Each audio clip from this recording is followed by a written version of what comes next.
এই যে যাদেরকে ব্যাকগ্রাউন্ড চেক করে জেনারেল বানানো হয়েছে তার অনেক ভালো আমি বিশ্বাস করি, কিন্তু ওই যারা দলকানা এই মুজিবের মতো লোক যারা থাকবে তারা কিন্তু তাদেরকে কর্নার করে দিয়ে জেনারেল ওয়াকারকে সরিয়ে দেবে।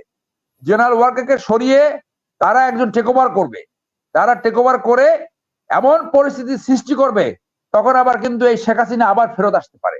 অর্থাৎ এই যে গণহত্যার শিকার হয়েছে, হাজার মানুষ নিহত হয়েছে, তাদের সমস্ত রক্ত বৃথা যাবে, বিপ্লবের উদ্দেশ্য খালে ভেসে যাবে। ওই আওয়ামী লীগ কিন্তু বলে দিয়েছে যে আবার এসে তারা সরকার গঠন করবে। তো আপনি যখন এই দায়িত্ব নিয়েছেন, you have to rise to the occasion, you have to rise to the situation to accomplish the mission. Mission accomplish করতে যাদেরকে এই সরকারে নিতে হবে, যাদেরকে ইনক্লুড করতে হবে, সময় নেয় আপনাদের সেইগুলো ইনক্লুড করেন।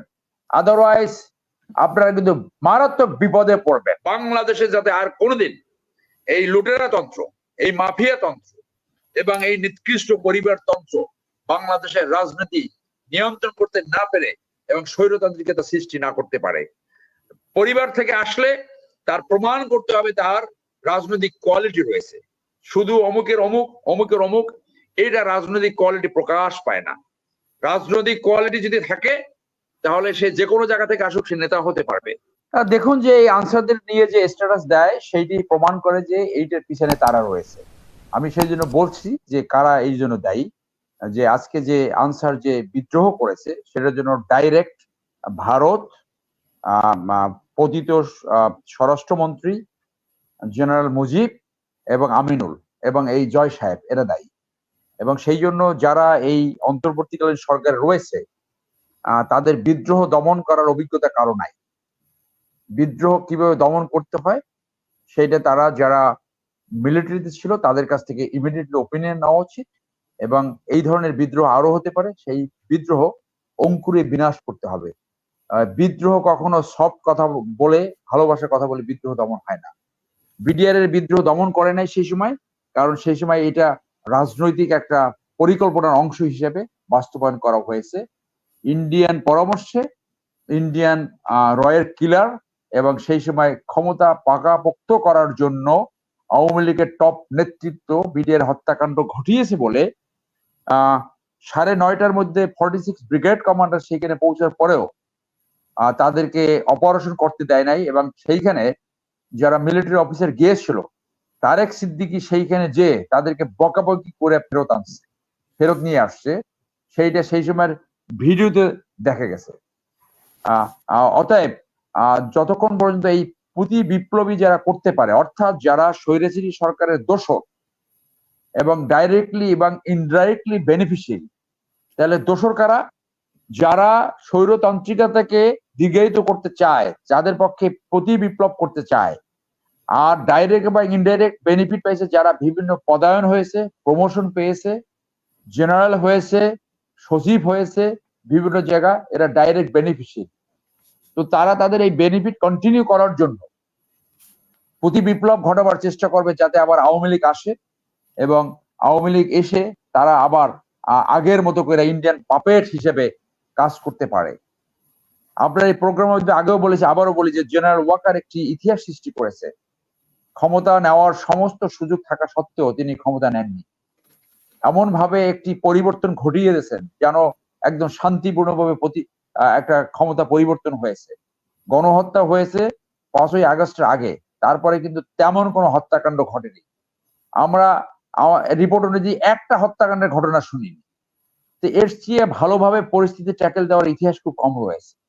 এখন সেইটাকে সমুন্নত করতে হবে। সেই জন্য আমি স্যারের সাথে একমত হয়ে আগেও বলছি যে সংবিধান মেনে এই বিপ্লব হয়নি, এই সংবিধান এখন রহিত করতে হবে, এটাকে অবলম্বন ঘোষণা করতে হবে। বাংলাদেশ সংবিধান স্বৈরতান্ত্রিকতার বড় বীজ। এখানে প্রেসিডেন্ট এবং প্রধানমন্ত্রীর কোনো ব্যালেন্স নাই, আপনার মন্ত্রী পরিষদের অ্যাকাউন্টেবিলিটি নাই, গণভোটের ব্যবস্থা নাই, এবং যে সরকার প্রধান হয় সে সংসদ প্রধান এবং সে দলের প্রধান। অটোমেটিক এখানে যদি আপনি ফ্রেশতা বসান সেও স্বৈরতান্ত্রিক হয়ে যাবে। এই সংবিধান বহাল রেখে কোনোভাবেই বিপ্লবের উদ্দেশ্য সফল করা সম্ভব নয়। আজকে সফল বিপ্লবী জনগণের সবচেয়ে বড় ম্যান্ডেট, এবং সেই জন্য যে গণতান্ত্রিক পরিবেশ, এটা ইউরোপ না, এটা আমেরিকা না যে আপনার এই গণতান্ত্রিক সমস্ত অধিকার আপনার এখনই দিতে হবে, এবং আপনাদেরকে স্টেবল হওয়ার জন্য একটা সময়ের প্রয়োজন। এখানে আমার প্রিয় শিক্ষক এইটা নিশ্চয়ই জানেন যে ফ্রেঞ্চ রেভলিউশনের পরে ফ্রান্স স্টেবল হতে 8 বছর সময় লেগেছিল, 8 ইয়ার্স। এবং যে কোনো দেশ আপনি দেখেন যে কুয়েত, এই ইরাকে সাদ্দাম হোসেনের পতন হওয়ার পরে, অথবা লিবিয়াতে গাদ্দাফির পতন হওয়ার পরে এখন পর্যন্ত স্টেবল হয় নাই। কত বছর গিয়েছে? চসেস্কুর পতনের পরে সেই দেশ স্টেবল হতে 10 বছর লেগেছে। এবং দক্ষিণ কোরিয়ায় যখন জেনারেল পার্ক চো হু যখন মার্শালের মাধ্যমে এই বাংলাদেশে এইরকম একটি দুর্বৃত্তায়িত রাজনীতি যখন সেখানে চলছিল, তিনি যখন নিলেন 28 বছর লাগছে গণতন্ত্রে ফেরত আসে, 28 ইয়ার্স।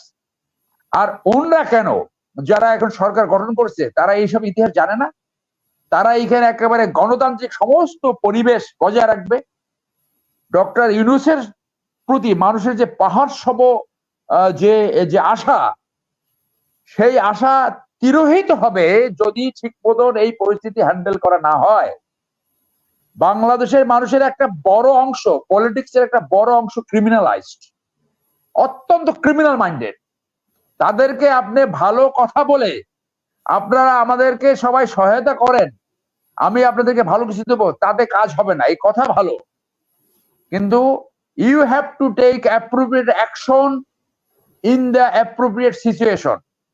আমি আবারও বলি, এই সংবিধান রহিত করতে হবে, কনস্টিটিউট অ্যাসেম্বলি গঠন করতে হবে। কনস্টিটিউট অ্যাসেম্বলি গঠন করার আগে যেগুলো যে সংস্কার করা দরকার, নির্বাচন কমিশন এবং নির্বাচন ব্যবস্থা, সেইটাকে দ্রুত ঠিক করতে হবে। সাইমেলটেনিয়াসলি দুর্নীতিবাজ তাদেরকে দ্রুত বিচার ট্রাইব্যুনাল এনে, দরকার মতো 100টা ট্রাইব্যুনাল করে তাদেরকে শাস্তি দিতে হবে। এবং যারা এই অন্যায় করছে, গত 15 বছর অপরাধ করেছে, তাদের বিচারের সম্মুখীন করতে হবে। যারা গণহত্যা ঘটিয়েছে, মানবতা বিরোধী অপরাধ ঘটেছে, তাদেরকেও দ্রুত বিচারের সম্মুখীন করতে হবে। হাইপোথেটিক্যালি আমি বলি, হাইপোথেটিক্যালি আজকে যদি এই গভর্নমেন্ট ফেল করে, যেটার সিমটম এবং প্রচেষ্টা সব জায়গায় থাকবে, তাহলে কিন্তু আর্মি টেক ওভার করা ছাড়া আর কোনো উপায় থাকবে না।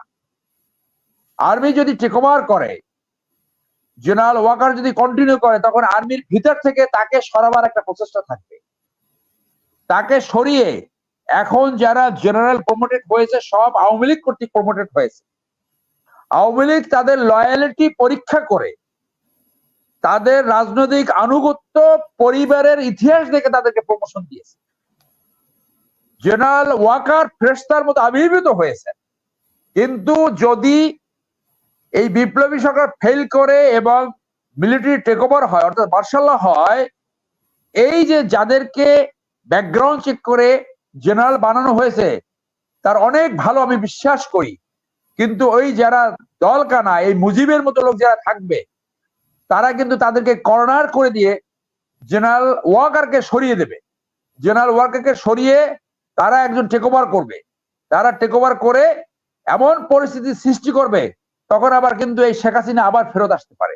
অর্থাৎ এই যে গণহত্যার শিকার হয়েছে, হাজার মানুষ নিহত হয়েছে, তাদের সমস্ত রক্ত বৃথা যাবে, বিপ্লবের উদ্দেশ্য খালে ভেসে যাবে।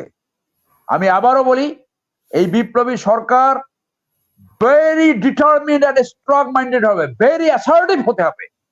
যে কোনো ঘটনাকে বিচ্ছিন্ন ঘটনা ভাবা যাবে না, সবকিছু পরিকল্পনার মতো হচ্ছে। কলে স্পিডে স্টেট মারাত্মক অ্যাকশনে তাদের যেতে হবে।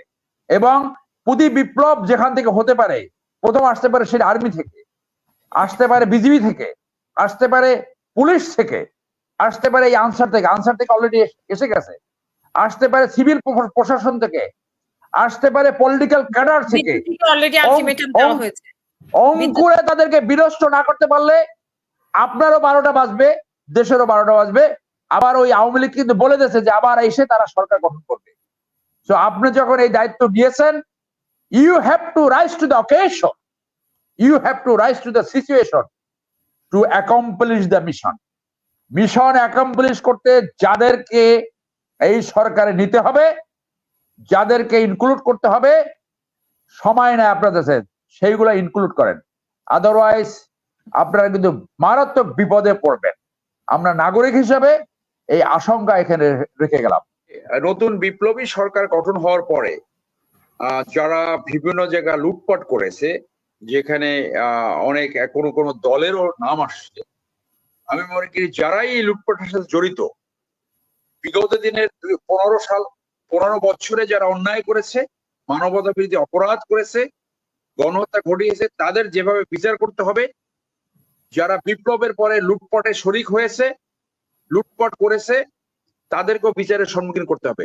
যদি কোনো দলের সদস্য থাকে, তাদের উচিত তাদের বিরুদ্ধে ব্যবস্থা নিয়ে শুধু অব্যাহতি না, তাদেরকে ডিসমিস করে বিচারের সম্মুখীন করা, এবং যদি দলের না হয়ে থাকে তাদেরকে ইমিডিয়েটলি বিচারের সম্মুখীন করা উচিত। তাহলে মানুষের আস্থা বাড়বে, জনসমর্থন এই বিপ্লবী সরকারের উপরে কন্টিনিউ করবে। এইটাও তাদের একটা কাজের বোঝা তাদের ঘাড়ে এসেছে। সর্বশেষ আমি বলবো যে কনস্টিটিউশন অ্যাসেম্বলি করে, সেই কনস্টিটিউশন নতুন করে ফ্রেম করে, সেই কনস্টিটিউশনে এদেশের জনগণ সাজেশন দিবে। সেখানে অবশ্যই দ্বিকক্ষ বিশিষ্ট আইনসভা হওয়া উচিত। ভারসাম্য রাষ্ট্রপতি এবং প্রধানমন্ত্রী সরকার, পার্লামেন্টারি ফর্ম অফ গভর্নমেন্ট যদি থাকে, সেইটাকে কিভাবে ব্যালেন্স করা যায়, পৃথিবীর উন্নত দেশে কিভাবে ক্ষমতার ভারসাম্য রাখা যায় সেইটার উদাহরণ নিবে। এবং পলিটিক্যাল পার্টি কিভাবে নিয়ন্ত্রণ করা যায়, যারা নিজেরা গণতন্ত্র প্র্যাকটিস করে না, তারা গণতন্ত্রে অথবা দেশে রাজনীতি কিভাবে করবে, আদৌ করবে কিনা, সেই সমস্ত কিছু সেইগুলোর ভিতরে আনতে হবে। তাহলেই এই বিপ্লবের উদ্দেশ্য সফল হবে। না হলে অন-11 যেভাবে ফেল করেছে, অন-11 কিন্তু আসছিল, প্রথম অন-11 কিন্তু আসছিল অলমোস্ট 100% জনসমর্থন নিয়ে। না হলে বাংলাদেশে ওই 75-এ পতন হয়েছে, 90-তে পতন হয়েছে, 96-তে পতন, 2001 সালে পতন, 2006 সালে পতন, 24-এ পতন, আবার এই একই দুর্বৃত্তেই তো যে রাজনীতি, সেইটা ফেরত আসবে এবং পতনের মাধ্যমে পরিবর্তন হবে।